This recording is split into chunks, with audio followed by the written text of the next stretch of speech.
It's one of the most famous verses in the Torah. Love your fellow as yourself.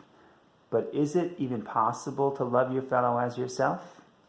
Some of the commentators say no, and they explain that the verse says literally, V'ahavta, love, lireacha, to your fellow, which means that you should want that just like you want good things to happen to you, so too you should want good things to happen to your fellow.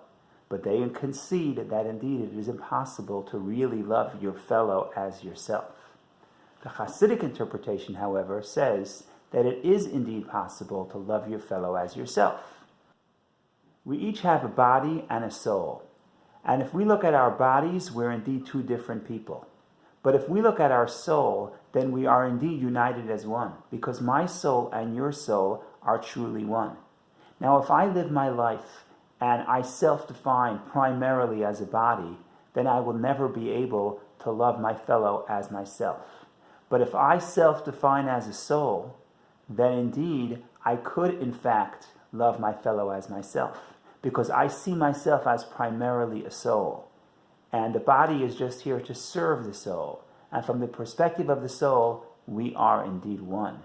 This, of course, explains the story of Hillel. Hillel tells a Gentile who wanted to study the entire Torah while standing on one foot.